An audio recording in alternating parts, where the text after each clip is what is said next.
I believe we are live. Hello, welcome. I'm AK. I am merely your facilitator for the day.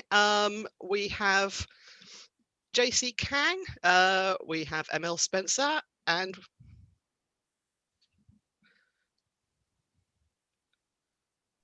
Stephanie.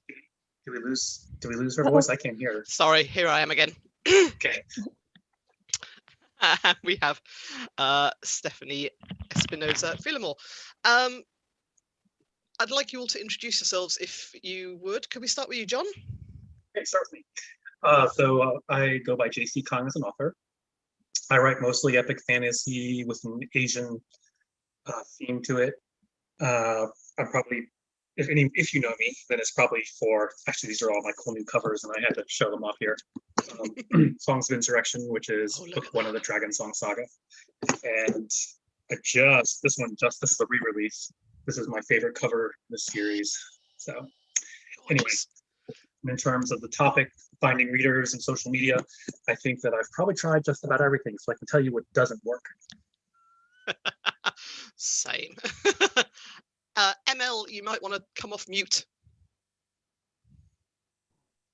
Okay. Hi, I'm ML Spencer, and I'm an author of epic fantasy. I used to be more of a grimdark author. Now I have transitioned to more of a epic, general epic fantasy author. My previous series is the Villamor Saga, and now my latest series is going to be called Ribbon World, and Dragon Mage is the first book in that series. Awesome. And Stephanie? I'm Stephanie Espinoza Villamor. I'm a librarian, academic librarian by day and writer by night. My work that's just coming in anthology science fiction, and it's called Dark Matter Artificial. And I also have a library marketing book coming out, so I have some experience with marketing for the library, and then I have a little bit of experience with writing. So I'm still a little new to this. Awesome. Okay, so yeah, we're going to talk about reaching your readers. We fancily called it an intergenerational approach because obviously different generations of readers are looking for different things. And I would like to start, if I can, with Stephanie, because you work a lot with younger readers, don't you? Yes, that's right. So yeah. At the college, oh, sorry. No, carry on, sorry. Oh, no, I was just going to say the college where I work, we have a large range of students ranging from like 17, 18 years old all the way up to age 65. But definitely a lot of students are going to be in that Gen Z category. Okay. So how do you think those readers find books to read? What makes them come to you and say, I've heard this? Or do they come to you and say, what should I read? I'm looking for this. I think for the younger generation, a lot of it has to do with what they find on the social media platforms that they're on and what the connections that they make with their friends, with the people that they follow, the celebrities they like. So a lot of it is going to be kind of like on TikTok, for example. I know TikTok's a little bit scary to people who haven't tried it before. If you're familiar with Facebook and you're like, what the heck is TikTok? But there's 4.4 billion views on the hashtag book talk on TikTok. So it's definitely something that Gen Z is looking at to get book recommendations. And they tend to be kind of more cutesy types of book titles for their TikTok videos. So instead of just like, oh, these are books that I liked, you might want to put something like, these are books that had me sobbing at 3 a.m. These are books that I would sell my limited edition Pokemon cards for, so things like that, where you're kind of appealing to their interests, but also, them as a person, you know that they have outside interests besides your books. And so you're kind of pulling them in from what they like and what besides books, but what they like in general, the kind of memes that they like, and you have to kind of do it from an authentic perspective too. If you don't know anything about Pokemon, don't put your Pokemon cards up on TikTok. But I think being able to use those types of hashtags, knowing what kind of hashtags are trending on social media and what platforms they're using versus obviously Gen Z is probably not going to be on Facebook, even though a lot of us are on Facebook right now. We're probably not going to be as much on Twitter. So you have to kind of look at what they're using right now. And then the other thing that I do a lot with students in the library, we like to what we call empathetic marketing. So we market to the whole student rather than just like, oh, this is, you need to come into the library for this reason. So rather than trying to market towards, oh, hey, come do something academic at the library, it's like, hey, we want to think about you as a whole person. What do you care about? And so marketing that way, by caring about the issues that they care about. That makes sense. And ML, can I move on to you? So what is it that you do? If you could talk about a little bit what you do, because you reach readers in a very different way, don't you? I do. Yeah. My readers are typically older, so they're not going to be really invested in TikTok or a lot of the social media, maybe Facebook. I normally just try to reach my readers through Amazon ads marketing. That's really my go-to. I've tried and pretty successful with other marketing platforms like Facebook. I've tried BookBub ads. Of course, I've just tried general social media, Twitter and stuff like that. But I'm always kind of going back to Amazon ads. It's my primary way of driving people to my book. Reddit's been somewhat successful for me as long as I can keep up conversations on the book, but that's harder in Reddit. So yeah. And John, you've got a lot of experience with the things that haven't worked for you, but have you found anything that does? Well, I was a little tongue in cheek with that. Melinda and I, we've been friends for what, ever. And so we were part of a group of evil authors that basically we taught each other AMS, we taught each other Facebook ads. And so I'd say actually Facebook would do pretty well. The whole idea of Pixel has kind of changed because of Apple's rules with privacy, but using Facebook pixels to establish audiences. You know, we still have some pretty good Facebook audiences that can convert to sales. Also, Facebook as a platform, you know, there are reader groups. So we are part of this group. We were the sponsoring authors of Epic Fantasy Fanatics, which probably back in 2018, we also had a bot, basically a chat bot attached to it, where we could reach everybody in the list with a private message and say, hey, we just released a book. And so all these tools were really valuable.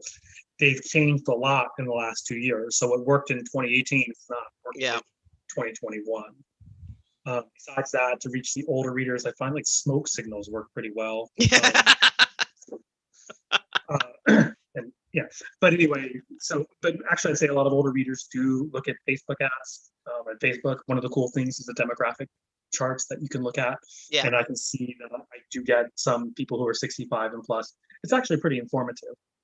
What I find does not work as well for me is Twitter. It's kind of nice to interact with some people and definitely with other authors, but in terms of actual readers, I can't say I've connected with many via Twitter. And it can be kind of scary on Twitter because there are some pretty vicious people who are very quick to tear people down. And I usually have a good response in person, but in Twitter, you're trying to maintain this professional mean. So yeah. That's what the block button is for. Okay, so I think really what we're getting from this is one of the key aspects of reaching your readers is knowing who your readers are. And then learning the things that your readers like. So even if that's as reductive as what social media they use, but then expanding into what other things that they might like. So how do you, as a writer, figure out who your audience may be? Do you set out to write with an audience in mind, or do you write and then swim around thinking, oh my goodness, who is this book for other than me? Melinda, can I throw that to you first? Definitely.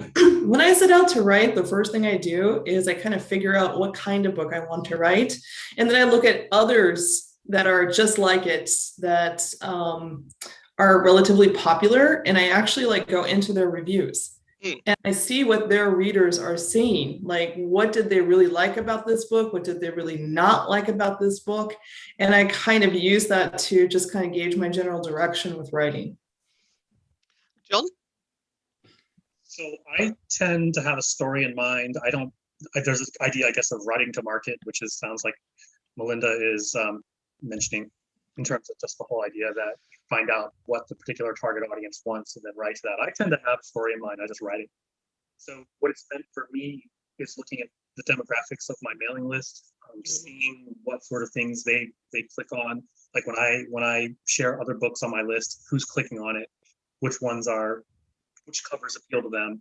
So that sort of gives me an idea. I mean, from what I've seen, my audience is women aged 30 to 60. So I've been trying to tweak my covers to try to approach to appeal to that. And Stephanie, how about you? So a lot of what I write is middle grade and young adult. So I kind of, when I start out the story, I already know mostly who my audience is going to be, because I'm not going to write a story with a 22-year-old main character. I'm probably going to write a story with a 12-year-old or with a 16-year-old. And so I think that helps kind of structure one, the story that I'm going to tell, and then two, I start to know how I'm going to market it, because I know it's going to be for slightly younger readers. I also try to connect a lot with organizations that help support children's authors. So, for example, I'm a member of the Society of Children's Books Writers and Illustrators, and so I meet up with other children's book writers and young adult writers, and so they're also marketing to that same age level, and so we get ideas from each other, and we can kind of network and share contacts that way too. Okay, so once you know who your audience are and you know where they are, how do you use the tools available to you to reach out to that audience? I know, John, you were saying that you do a lot of Facebook ads. So was that a lot of trial and error? Did you do like any A/B split testing, or did you just dive right in and see what worked and what didn't? I basically did A/B split testing. I dive in with different images, different text, and experiment, and also different audiences, just to see which ones will react to certain ones. And so you can get a good idea of, like, if you're getting 1,000 impressions, how many clicks are you getting for it? And that'll give you an idea of how well your audience, you're reaching your audience, and also how well they like the content. How about you, Stephanie? So I'm just getting started with some of that, but I do, I notice when I share posts on Facebook, when I share posts on Twitter, I do kind of try to gauge the engagement and see what types of posts tend to get more likes, what tend to get more views, and then kind of adjust my social media strategy accordingly. So like if I shared something related to writing and nobody's clicking on it, nobody cares, then it's like, okay, maybe I shouldn't share that anymore. But if I posted something that got, a lot of views and a lot of likes or hearts, and I'm like, oh, okay, maybe something like that, I might need to continue in that direction.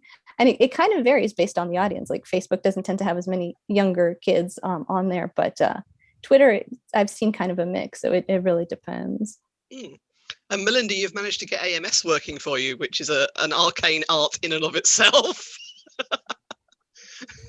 I'm an old AMS user, so I was kind of using it back in the day when it was a lot more easy and a lot less expensive to use. I mean, I literally remember days of the 13 cents bids. The old days. Those days are gone forever. But I find that AMS is the place where my readers kind of hang out. I mean, if they're in Amazon, they're looking to find a book. Yep. If they're in Facebook, they're not looking for a book. Okay.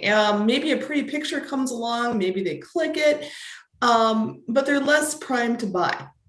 So I find that my Amazon ads convert better than Facebook ads, for instance, which I find might drive, better page reads because my book is in Kindle Unlimited. So that's why I tend to prefer Amazon ads, even though the cost per click is a little bit higher. I do believe that it actually, gets me more sales.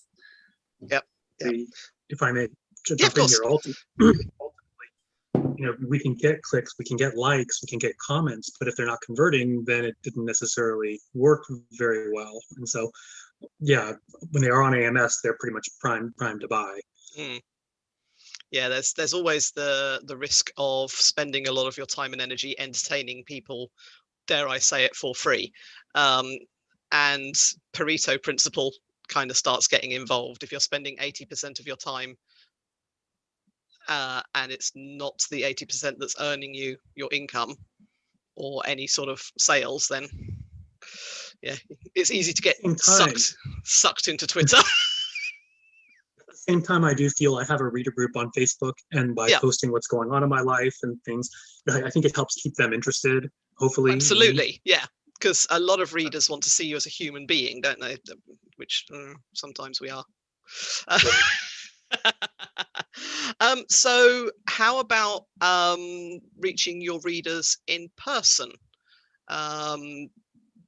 Like it's there's an awful lot of push for people who are, especially in the indie author community. There will be an awful lot of push to get your book into book fairs. Ingram in particular are very keen on you paying them to show your book at a book fair. But how about events where you attend and essentially you're speaking to readers? They're there because they like books. It may or may not be a book convention, but they certainly like something that you're there for, I hope. How do you reach out to them? Stephanie, have you done any of this, or is this early days for you? I haven't done a whole lot, but I've started to like make some plans. I think one of the major things that I want to do is attend comic book conventions and also comic book stores, because even though what what I'm writing is not graphic, a lot of my readers, whether they're younger readers or sci-fi readers, they tend to go to comic book stores. They tend to go to comic book conventions. They're interested in those kind of really big things that are happening right now, like the Marvel movies, and they tend to really like all the kind of geeky stuff that's happening right now. And so while they're there, they might see a science fiction story that they're interested in, or they might be more inclined to buy because they're already there spending money anyway. And I think thinking outside the traditional bookstore, traditional book fair, into what other types of fairs and conventions and places you can go to market your book is a great idea. Melinda, you do this quite a bit, I believe. I go to a lot of local cons. What I don't do is go to like a lot of the bigger cons that, for instance, John would go to. I think John goes to like Dragon Con and stuff. Don't you? Maniac. Dragon Con, not to sell anything. I was just hanging out with the guys and girls. Okay, well, if you want to, I've been to like Worldcon and Comic Con, but not to sell anything. I'm just hanging out too. But I do a lot of like the little local book fairs and some of the actually larger local stuff. So that's, I don't know. I think it's, I don't move a lot of inventory there, but I do meet a lot of people, which is nice. John, how about you? So I guess with the plague, not many of us are going to con anyway. There's that, was they call it con crud, where you catch a cold or something at a con. I guess we haven't had that in ages. It's great. So I basically work I work on Sundays, so it's very hard for me to get to conventions.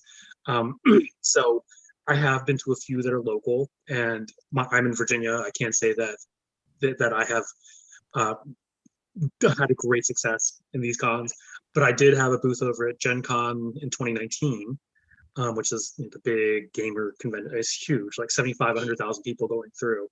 And I didn't even bring much stock because I was like, I don't want to have to go through the hassle of getting the seller's license for the state of Indiana and whatnot. But it was a lot of fun. I was basically giving away a free short story, and people were walking by, and I was just handing them out. And later people would come back and ask more about the books. And so I actually went through Amazon offer copies and was selling them and shipping it to them directly from Amazon. Yeah. So I ended up selling probably like 80 or 90 books just from doing that. So that was pretty cool. Nice. So I think we've kind of talked about how you would merge your knowledge of your target demographic with your knowledge of your approaches. But do you have any tips that you would like to share when it comes to tailoring your approach specifically to your target market? Like, do you have 2 or 3 different target markets and you have to tailor specifically for each one? Melinda, if we can go to you for that. Yeah, I definitely have to identify a target market before I can start advertising to them. For instance, when my book first just kind of appears on Amazon, Amazon doesn't know who to market it to. It's got a vague idea because of those keywords that you type into the KDP screen. You've got those 7 little boxes where you can stick in 7 little keywords, but that generally is not enough. So what I do is I actually go through Amazon and I look for books like mine. And then I looked at their also bots, people who bought this book also bought these books. And I look at those books to target. And then I look to see their also bots. And I just kind of get this big web of books that are like mine. And then I target my ads to those readers just to kind of train Amazon to what kind of book my book is. And do you narrow down and exclude any target books that aren't also in KU? Definitely. Like, for instance, when I was marketing Dragon Mage, when you actually just kind of type in dragon, a lot of paranormal romance books come up, dragon shifter, whatever. So I definitely found myself excluding a lot of those. Another thing that always comes up is lit RPG books, game lit. So I end up having to exclude a lot of those too. So yeah. Yeah. How about you, John? Very similar experience. With AMS, you can go and see what people searched for and click, when they clicked your book.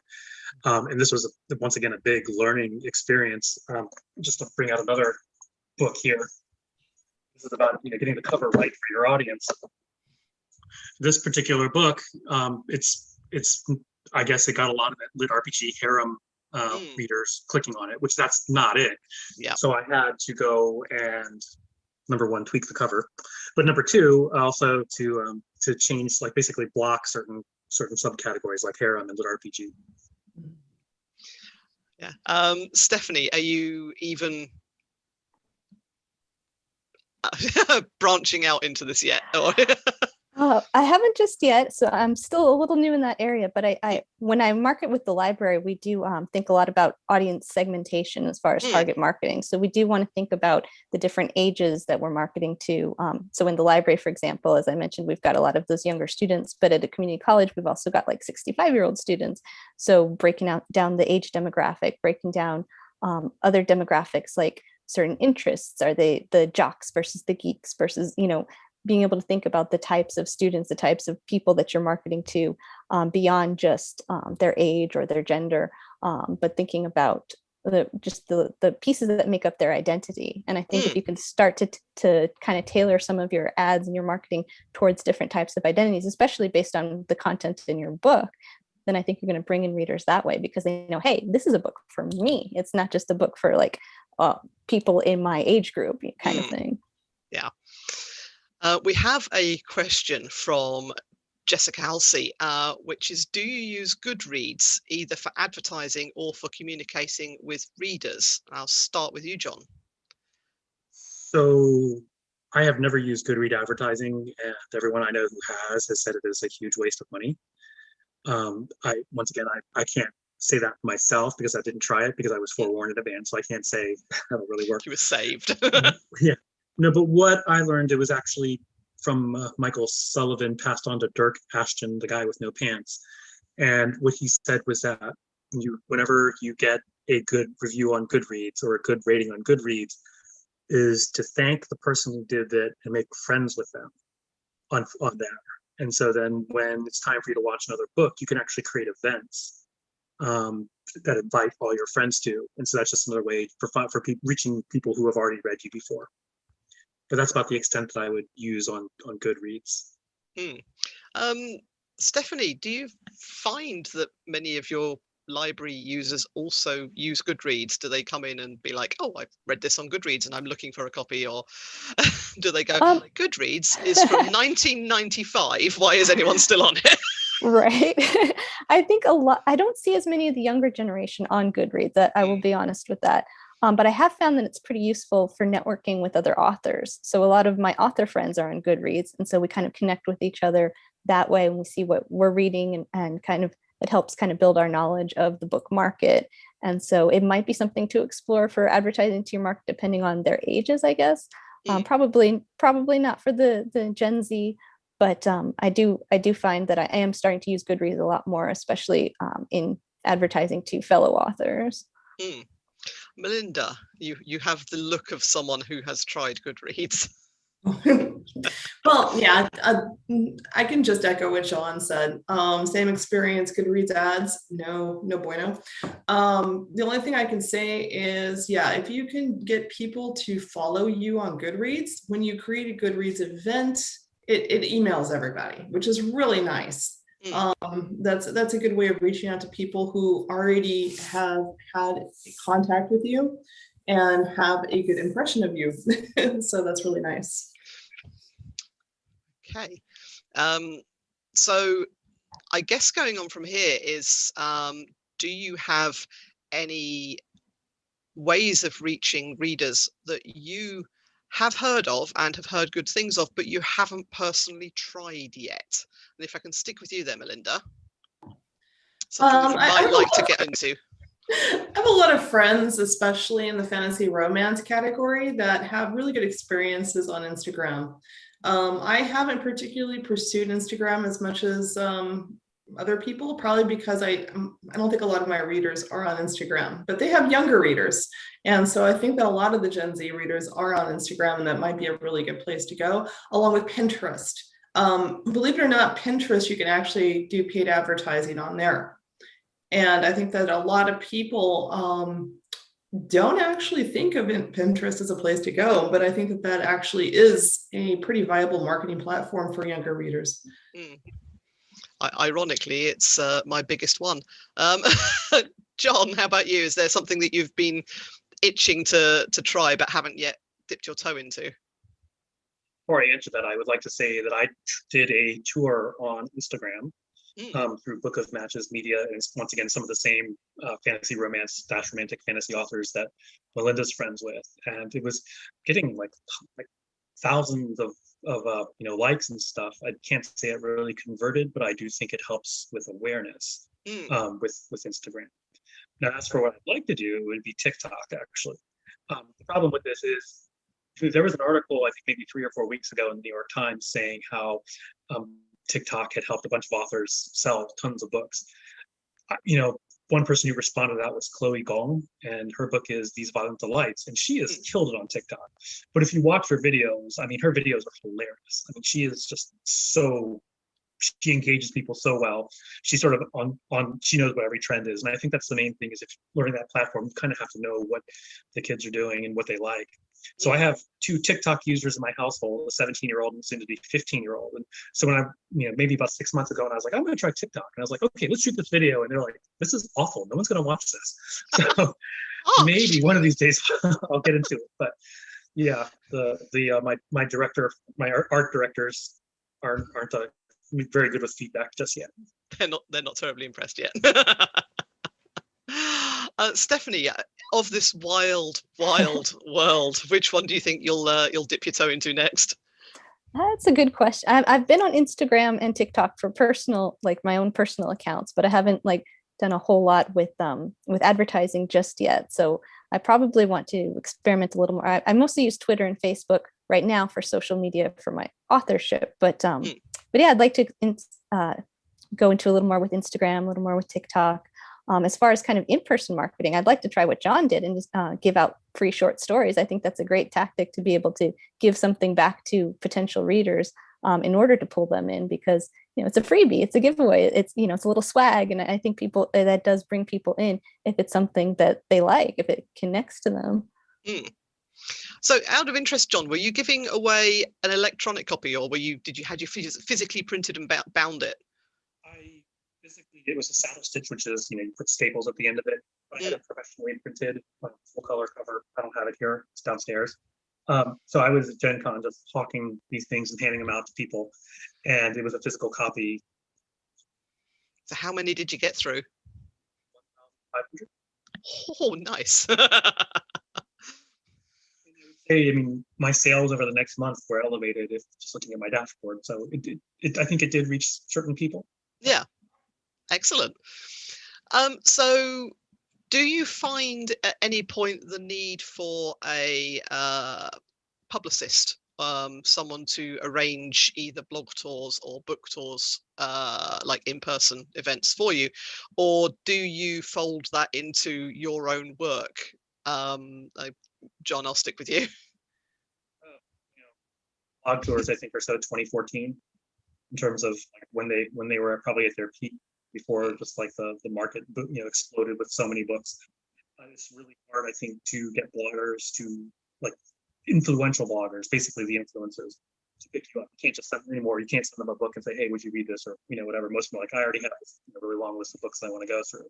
So it's a little harder. And the problem with hiring a book blogger, that it's a book tour, is that oftentimes they're getting people who are trying to make a name for themselves with freebies, and it's bloggers who are trying to make their name with themselves by, hey, I'm giving away this. And so what you end up with is a bunch of people who are looking for freebies. And so I can't say that really works that great. But that said, I've used what's called caffeine book tours, which is a lady based out of the Philippines. And one of the cool things about it is that it didn't cost that much, but I got probably like 15, 20 reviews out of it. And I can't say it generated sales, but at least I got some reviews. Okay, and Melinda, did you organize your own one-on-one visits to local book fairs, or did you have someone do that for you? Oh no, I've never done a book fair per se. I just more like, well, I guess it is a book fair. I guess it is a book fair. Yeah. It is now. It is now. We'll call it a mini con. Definitely. As far as like blog tours, I've hired one now, but honestly, this will be my first blog tour I've ever participated in, just because I've gotten, warm feedback from other people that I know that it's, just like John said, it didn't do a great deal for them. So I haven't been as enthusiastic about using them. We'll see, maybe this would be great for me. I don't know. I have been fortunate enough that enough bloggers have just spontaneously picked up my books, which is really, really nice. And that's helped out a lot, hugely. So that being said, I can't give advice for actually how to make that happen. No. AMS. I should say lucked out, but she got a very influential fantasy blogger to say how much. I mean, she didn't get it. He read the book and loved the book. And this guy has made like M.L. Wong's, not M.L. Spencer, but M.L. Wong's book too. He basically raved about it, and then the book took off. Nice. So yeah, if you can get that particular blogger to like your book. I got it. So I guess I think maybe it's worth talking a little bit about I think Melinda needs to pop off. I think it's worth talking a little bit about how you think about who your readers might be and how you learn who they are. Because I find certainly within some indie author communities where authors are just starting out, they will be very resistant to the idea of demographics because they feel that they wouldn't like to be considered part of a demographic. And so getting past that and getting people to actually examine what their readers like and who their readers are can possibly be a little bit tricky in the beginning. So how do you dip your toe into the waters there and start getting to know who your readers are? Because I would say that approximately maybe 2 to 5% of anyone's readers are vocal, even in as far as leaving reviews on the site that they bought it from. The vast majority of your reader base is going to be someone you will never hear from. They will buy your book, they will love your book, they will probably tell all their friends about your book, but you won't ever see it. They're not doing it on social media, and they're certainly not telling you, because a lot of people will duck and hide the moment the author turns up because they're shy, and that's very sweet. So Stephanie, how do you learn about people who are quite quiet and not telling you anything about themselves? I think you have to continue to make a lot of connections and networking. I know going to like libraries, for example, public libraries, and doing events, if say you're doing a book talk or a reading and you see the types of people who are in your audience, not all of them are going to come up to you and ask for your autograph. Not all of them are going to ask a question because they are shy or but they came there to see you. So I think getting to know who's in that audience and reaching out to them. Of course, we can't do a lot of that in-person work right now because of the pandemic. But I think it's a little bit harder online because you can be so quiet online. You can completely not see someone, and so you don't know if they are looking at your book. So I do think you have to kind of go to where the different communities are. So if you know a little bit about your audience, start to look at where they're looking. So since my audience tends to be younger kids, middle grade, young adult, there's there more and more middle grade, so like middle school students are getting online now.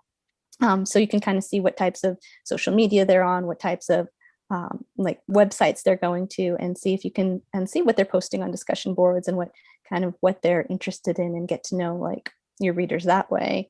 I think it takes a lot of exploration, a lot of experimentation, and you're not always going to know. It's a lot of it is hit or miss. John, what do you think? So what I think I mentioned earlier that my demographic is apparently 30 to 60-year-old women. And the reason I know this is because I put back matter links in my book, dedicated back matter links. So I know that anyone who's clicked on that link has actually read the book, because that's the only way they can find it. So I have these links to go through BookFunnel, number one, to build. I basically say, hey, like my book, I'm going to give away this free story. And if they click on it, I know that anyone who has clicked on that link has read my book. And they like it enough to go pick up another, of course, it's free, who won't pick it up. So from there, one of the cool things about Facebook is that you can build audiences off your mailing lists. BookFunnel 2 will engage in a pixel as well, Facebook pixel. And so once again, you're finding out, it's basically finding out those demographics for you. So that's kind of the main way I have done that. Yeah. And Melinda, how about you? Same as John, I use the Facebook pixel. That's one way, but not all of my audience is on Facebook. So I think a big thing is I swim in the same fishbowl as my audience.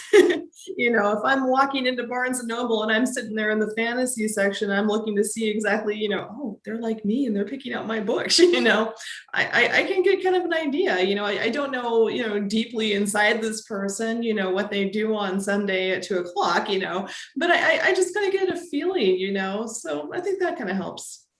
I apologize if my dog is being audible. So do any of you use BookBub, both for reaching readers, but also drawing a following? Melinda, you sort of slightly nodded. Yeah, I've been moderately successful getting a following on BookBub, and that's actually kind of nice because whenever I put out a book, BookBub notifies, my followers, and I find that very helpful, actually. I've also used BookBub ads. They can be more or less successful. I know that a lot of people have had some great experiences with them. I've had mediocre experiences with the BookBub ads, so I prefer the organic visibility that BookBub gives me. John, have you tried BookBub? Yes, and I'll just, I guess, like I said, Melinda and I swim in the same pool pretty much, and so you try the same things and share the same news afterwards. So you have your followers. One of the main things is that I think that both, if I speak for Melinda as pretty well and what's worked, is that a lot of our early success was through Kindle Unlimited. And Kindle Unlimited reader, they might love your book, but they're on to the next thing because they're what they call whale readers. And so they might have signed up on your mailing list, but even if they did, they might not see the email, they might not open the email. And so the whole idea of redundancy, the idea is trying to reach people who have read you already through multiple means. That's the way to go. So if you can use that, if you can harness BookBub for their new release announcements, as well as your email list and Facebook ads and all that stuff, you're basically going to help these people find you again. And Stephanie, do you find BookBub at all useful? I actually have not used it. I had not heard of it before this convention, so it might be something to look into. I like the idea of newsletters and email blasts, but I'm not super familiar with it. I mean, I've come to the BookBub question from a comment on YouTube, which is that once in a while you can give a shout out to authors who you really like and are doing something unique. And I think BookBub is one of the platforms that leaps to mind there, because if you have an author account on BookBub, you can have favorite books and it will tell your followers about the books that you read. So people who like you might then pop onto that book and then follow that author and so forth. So that's quite handy. But on the other hand, it feels a lot like using your platform to give your readers away to someone else. So That's not bad. it's not necessarily bad, because then they might do to you as well. But not just that. I mean, a lot of people, especially the people who read a lot, they're looking for something that's similar. They like you. They're looking for something that's similar to you, and you say, "Hey, I like this." Indeed, yes. You're not diminishing your own brand. I've actually had a couple of author friends be nice enough to recommend my book on BookBub to their followers, which was really nice. And that sends out an email. Yes, also, thank you. Yes, it is an aesthetic cat. So is there anything that you would like to bring into this discussion that we haven't yet covered, Stephanie? There was one thing I wanted to mention. I think I didn't get a chance to weigh in on the tours, but I do think it's important, whether you're traditionally published, self-published, indie published, that you're the one who is marketing yourself. So rather than hiring a publicist, that you have to put in the work to make sure that you're getting your book out there.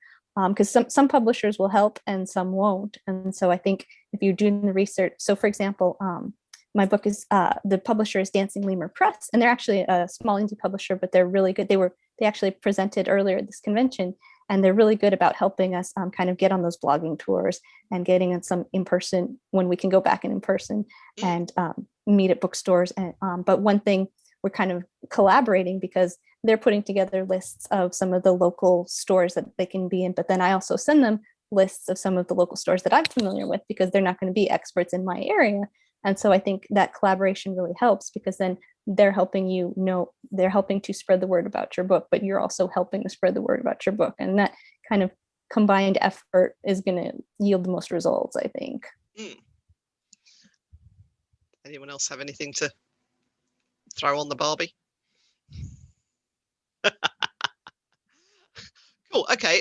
So I think basically once you've got, because we keep talking, we've also danced around social media quite a lot, but we've mentioned newsletters a couple of times, and I think we could do with maybe talking about the vast importance of a newsletter, because that's the only place where you have your readers and you're not relying on someone else's platform to reach them for you. So do you actively work on building your newsletter, or have you, I don't want to say allowed it to grow organically, but have you just let it sit and trundle along? John, you use back matter links specifically to get people to sign up, but do you advertise your newsletter elsewhere, or do you only allow the sign-ups through the link in your back matter? So early on, I was joining like newsletter, they were called newsletter builders, which is where you got together with a bunch of authors and you would basically give away something and try to get email addresses. I don't think those work very well unless you're really good at follow-up and also having interesting content in your newsletter, which I'm not good at. So right now I basically rely mostly on back matter. That said, there are times, I mean, you can find like a sign up for my, so I have two lists. One is a back matter list and one is a non-back matter list. And so you can sign up for my non-back matter list through basically my website, my Facebook page, Twitter page, whatever. There's all, that's where the link is. So, but I do separate my back matter versus non-back matter lists. Melinda, how about you? Same thing. What I do is I have the back matter signups. I think the important thing that I do is I segment my audiences, kind of like what John's talking about. So for instance, I have two very different series, darker, more epic. And so even for back matter, I separate my audience into people who like darker books versus people who like more epic books. And that kind of helps me target for future newsletters or things that I want to do, as separating them out in that way. I don't participate in the newsletter builders anymore, like John said, because I find that the organic signups are just so much more powerful than anything that I could possibly get off of a mass sign up campaign. In fact, I find sometimes that people who sign up through sign up campaigns and get just tons of emails from tons of authors, they get really irritated. And I really don't want people having negative feelings about me or my newsletter. So, yep. Stephanie, have you used any newsletters to reach your customers?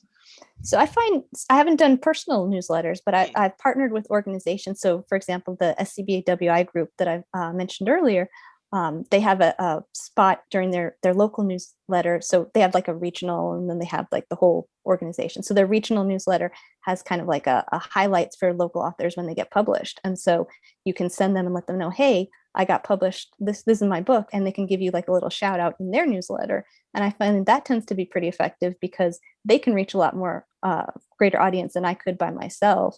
The Insecure Writer Support Group, I'm a member of them, and they have a newsletter. So kind of joining these groups and then being able to connect with the people who put out the newsletter so they can give you that shout out and mention, so that you're spreading the book through their letters. I think that's one thing that I've been doing a little bit of. I might add on something. Just because Melinda and I don't use newsletter builders doesn't mean that some people don't do really great at them. And I would say those who do really well at them are the ones who have an onboarding process. So when they get a whole bunch of new people through that list, they have a follow-up email that's constantly trying to, number one, have the people want to open your email by telling something about you or offering something, some sort of prize or something like that. So there are people I think who can make that work really well, but I am not one of those people. But I don't want to turn anybody off from saying don't do a newsletter builder, because once again, if you know how to do it, there are people who do a great job with it. Oh, and I would want to add too, if you're thinking of doing newsletters, because we've used newsletters at my library as well, you definitely want to make sure that they're accessible. So for example, you don't want to just like have pictures without alt tags or something that a screen reader can't read, because then you're going to be limiting your audience. Some of your audience won't be able to access your content. And so we're focusing a lot on accessibility at our library when we send out newsletters too. I think that's actually a very important thing, is there are a lot of readers who specifically will sign up to newsletters because things like TikTok or Instagram are mostly inaccessible to them. So remembering to use alt text for all of your images is insanely important. I'll throw open to any questions on YouTube if anyone wants to throw us some more. Otherwise, I will just keep making them up myself. But yes, I would say with a newsletter, an automated follow-up process is certainly essential to me, because it helps me filter the readers who signed up because they got a freebie and are only interested in a freebie and don't want to read the rest of the series, from the readers who actually signed up because they're genuinely interested in the books. For anyone watching this who isn't aware, you pay your newsletter provider for how many emails you send out. And so if you can segment your list into the people who are more likely to open it, then it's more cost effective for you to be only emailing those people rather than all the people who signed up for the freebies and who are absolutely lovely. They just aren't interested if you're sending them stuff that isn't free. Lovely.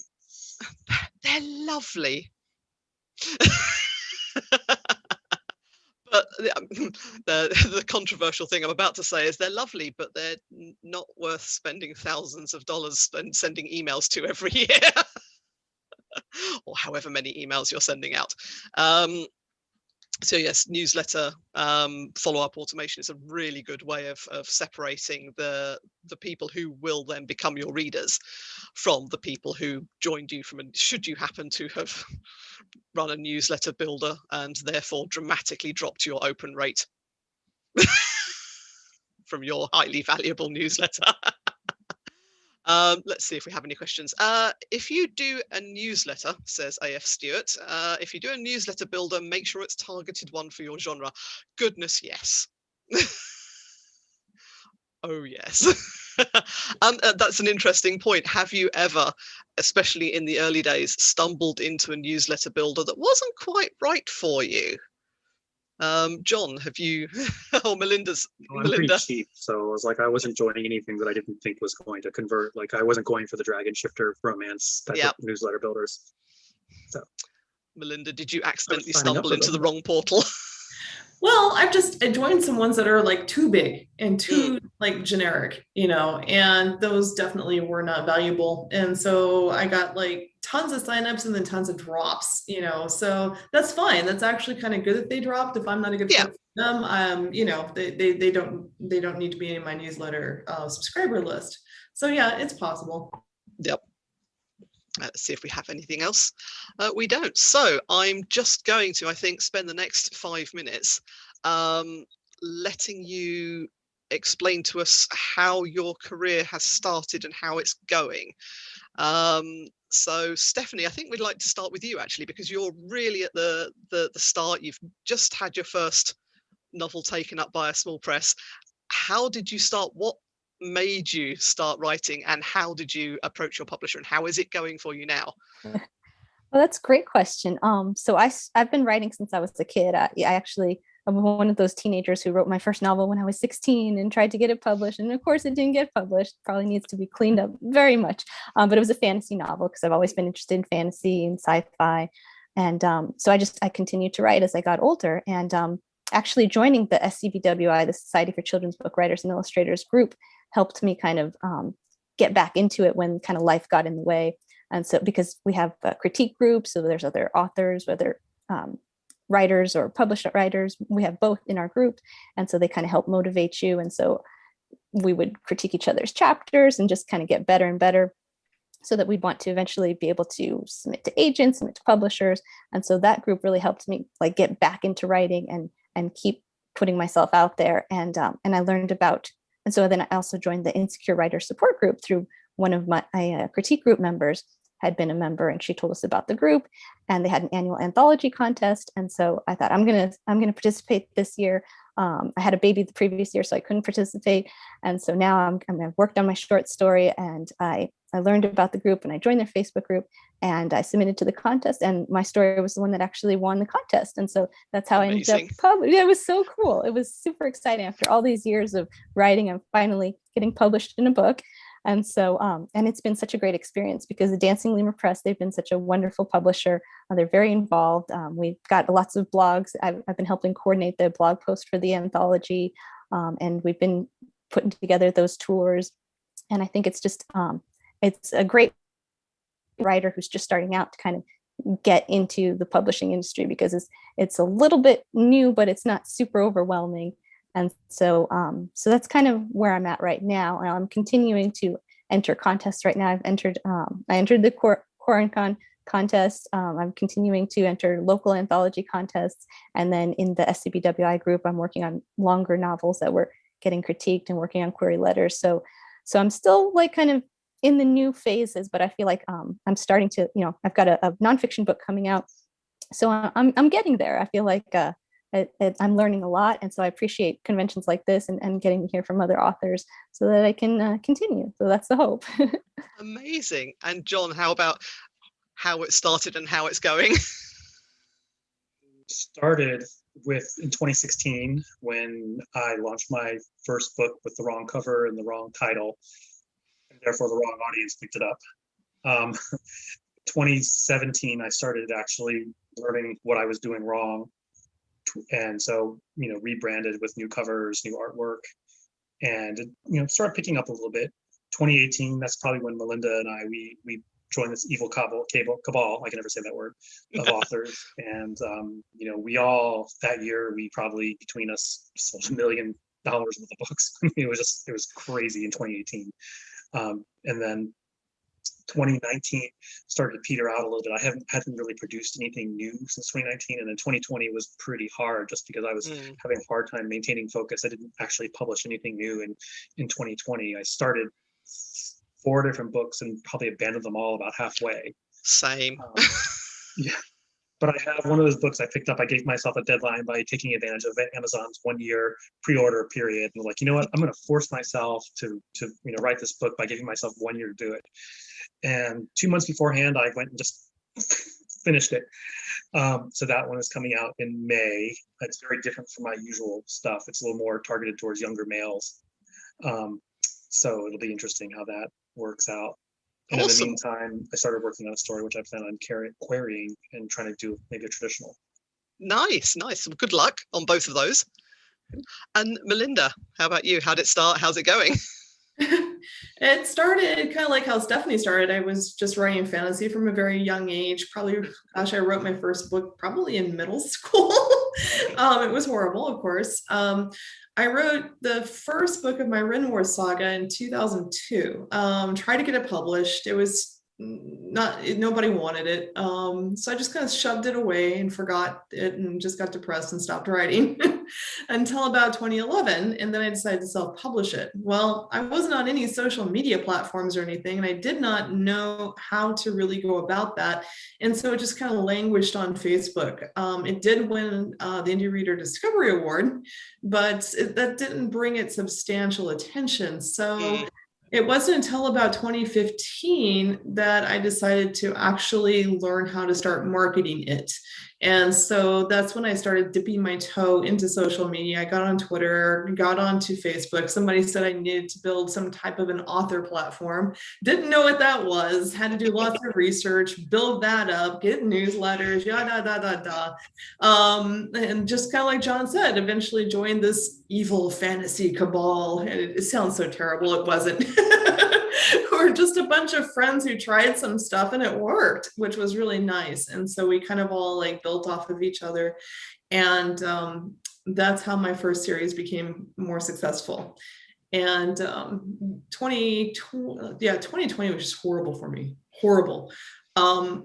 Amazon changed up a lot of their algorithms and I could not get my feet under myself. And so I ended up losing tons of money 2020. But so far, 2021 has been fantastic. I literally made as much money in 2021 as I did probably all year of 2019.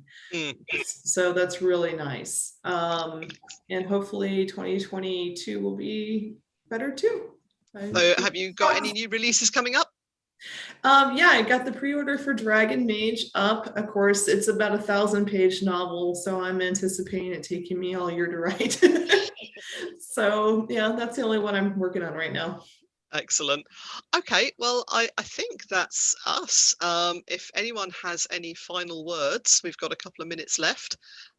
So if there's anything, any extra nuggets of wisdom that you'd wish you'd known about reaching your audience when you were starting, any volunteers? The bottom line, I mean, the one thing that has been consistent, like marketing strategies have changed since I got in. It's gone from, book block tours to newsletter swaps to paid advertising.